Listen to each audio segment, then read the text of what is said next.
All right, so we just looked at misinformation and disinformation, everything like that in general. I want to talk about media literacy now as the kind of tool that we use to combat misinformation and kind of looking at how we can discern between things. And the next one we'll look at how we go about evaluating sources themselves, sites themselves.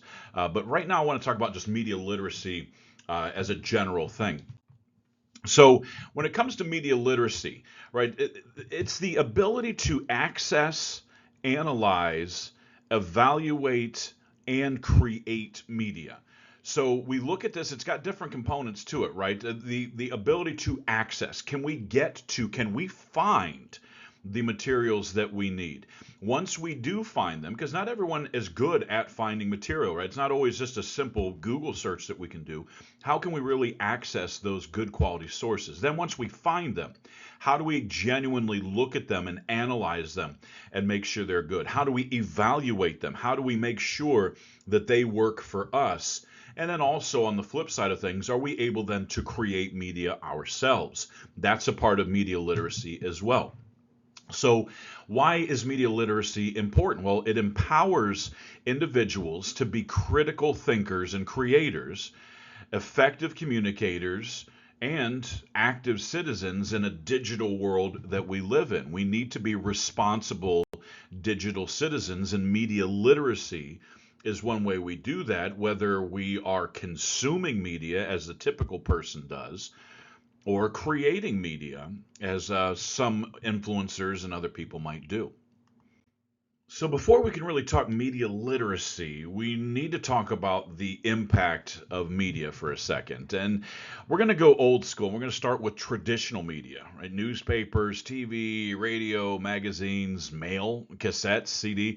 With traditional media, the media was like the eyes to the world, right? They were out there seeing all the things we couldn't see, recording all the things we couldn't record, and then coming and telling us about them.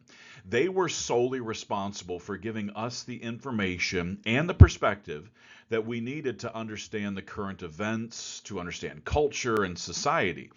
And there was a guy named Walter Lippmann, and he said it was the media's job to paint pictures in our heads about what's going on in the world. But decisions, they get made by the people in charge. We call them gatekeepers.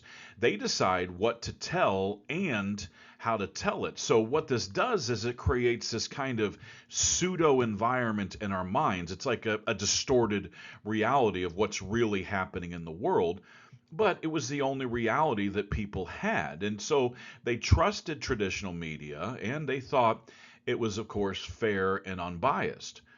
Now, of course, in the 90s, we started relying more on digital media, websites, blogs, podcasts, streaming services, video games. Right? Digital media took what we had with traditional media and expanded it exponentially. We now had a seemingly limitless stream of information that was available to us, and this provided all kinds of new challenges when it came to media consumption and evaluation. People relied on digital sources like WebMD and Google and things like that, and they trusted them the same way they had trusted traditional media. And as more media became available and media dependency grew, that becomes more of a problem, right? Because then we start to make the internet mobile. Our mobile devices, we took what was becoming an issue and now we've made it a crisis. Carrying the internet with us everywhere we went meant there was really no reprieve from media. We became locked into this constant media cycle. And of course, an increase in media that leads to opening the door for issues like oversaturation, for media dependency, and for avenues for the misinformation that we talked about in the last lecture. Now, of course, everything changes again with social media: YouTube, Facebook, X, Instagram, TikTok, Snap. Social media took all the impact of digital media and turned it into a whole new world of connection, communication, creation, interaction, and even further dependency. We are now more connected to each other than we have ever been before, but we are also less reliant on traditional media than we have ever been before. Citizen journalists, influencers, content creators, they're getting the news out to us before the traditional media outlets sometimes. Now, of course, traditional media sources, they still have a strong hold on information, but their gatekeeping abilities are waning, which is taking the information being supplied by people like Elon Musk on X, as the Department of Government Efficiency is it was making their way through the various agencies last year looking for waste, fraud, and abuse. Right? Musk decides what to disclose on X, how it's framed, and the traditional media is no longer the gatekeeper on this vital kind of unprecedented information during a historical time in this nation's story. But also, the Trump administration became the first to invite new media outlets like independent journalists, podcasters, social media influencers, content creators, right? They actually invited them into White House press briefings, which was something that was completely unprecedented. So, with the tide turning and everything moving to a digital environment, how do we know what's credible and what's misinformation? How do we keep up? So, how can we analyze media content? I want to keep this brief, so I'm not going to get too in depth with all these things. You can kind of figure these out as we go. When it comes to analyzing media, we want to look at the purpose and the target audience. Why was this thing written? Who was it written for? That can give us a lot of information as to the credibility of a source. We want to recognize the bias and the perspective.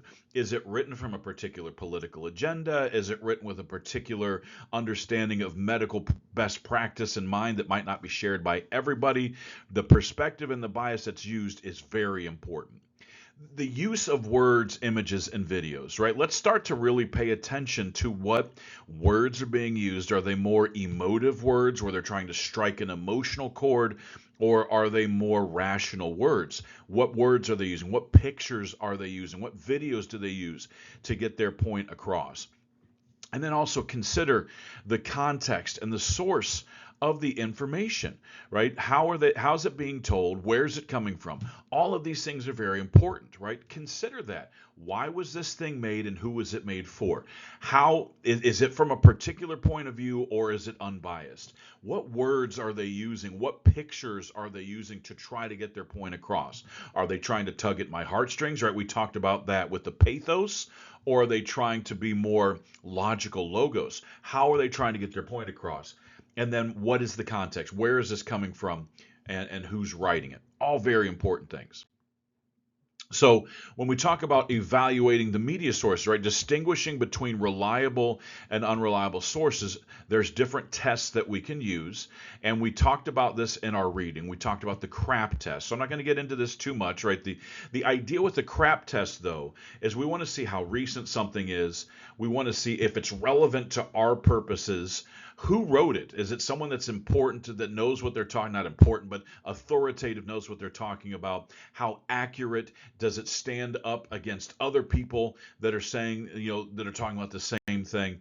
And then why was this thing written, right? These are very important things to learn. You're going to learn about the CRAP test. You're going to learn about the radar test and a couple others in your reading. So I'm not going to get too much into that with this one, but we want to use these to evaluate our sources. There's a sift. That's another one, right? We want to stop. We want to investigate. We want to find if there are other things out there that are talking about it. How are they talking about this thing? And then trace the original. Go back to the source, because a lot of times the old adage is always true. Follow the money. That's where you're going to find the truth. So there we have some good techniques to use to evaluate these sources and to really pay attention and increase our media literacy. And I did want to talk just briefly about the role of algorithms. We're always hearing about AI and algorithms and everything like that. And it's a very important thing to discuss, because it really impacts the way that information is brought to you. And keep in mind, algorithms are based on previous behavior. So they're not going to provide you with new avenues, with new things to connect to. It's really going to just be based on what you have already looked at. So it's going to be kind of what we call cyclical, right? You're going to be kind of locked in to the same old if you're not careful, because personalized content is based on past behavior. So we need to understand two important concepts. And the first is what's called an echo chamber. Now, in an echo chamber, this is something that we create through the behavior that we have. As we like different posts, as we share posts, with TikTok, the longer that we stay on a post, right? All of these different things, they create what's called an echo chamber, where because of the behavior that we distribute, the behavior that we use, that determines the information we get. Then there are what's called filter bubbles. This comes from the algorithm itself. Based on the behavior that we've had in the past, the algorithm is going to determine the content that we get. So the echo chamber, we call it an echo chamber because what happens with an echo chamber is because you have determined the content that you're receiving, it's going to be based on your perspectives, on your biases and everything like that. We tend to block those we disagree with and let in those we agree with, and that creates what's called an echo chamber, to where everything that we think is echoed by those that we're interacting with, which strengthens our convictions and strengthens that thing called confirmation bias, which we'll read about a little bit this week. The filter bubble, on the other hand, that's because of the algorithm. The algorithm is going to filter out certain content. It's going to let some in and keep some out. It's the modern day gatekeeper that I was talking about earlier. It's no longer the editor at the newspaper. It's now the algorithm. So be very aware of those. You need to break out of your filter bubbles and your echo chambers to get yourself expanded knowledge. So, how do we identify fake news, and then how do we deal with it, right? When we come to, the idea of fake news, we talked about this last week. We had the idea of misinformation, I should say earlier this week. We talked about misinformation. We talked about disinformation and the things that separate that, right? So, misinformation, that's that unintentional distribution of fake news. Disinformation is that intentional distribution of false or deliberately deceptive news that we could send. So what we want to do to kind of overcome this is we can cross-check information with reliable sources. This is called lateral reading. So don't just stay on the website that you're at. If there's a website that's making some kind of a claim, bounce off of that and go to some other website that it's not connected to that's talking about the same thing and see how they're talking about that particular thing. If we go with vertical reading styles, we're just staying in the same source.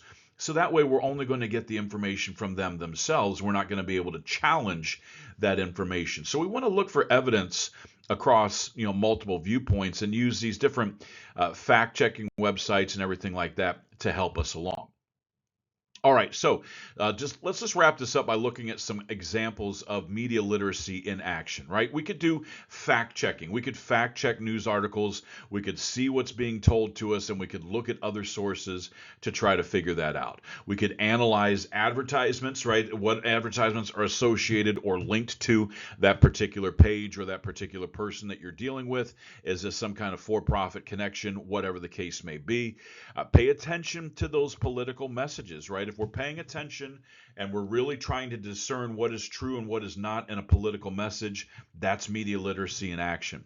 Creating and sharing content. When we are creating responsible content and responsibly sharing quality content as opposed to just being that 39% that's passing along fake news without even knowing it, then we're doing things right. That's media literacy. That is being a responsible digital citizen. Informed decision making. Instead of just going off of the article's title or that first blush kind of idea of what you think it's trying to say, be more diligent and think ahead. Enhanced civic engagement, right? That better understanding of a global issues that we might have, looking at things from a larger spot like that. All right, so it's time to move on to the next one. If you do have any questions, as always, email me at brandon.schweitzer@altmancollege.edu. Everybody have a great week.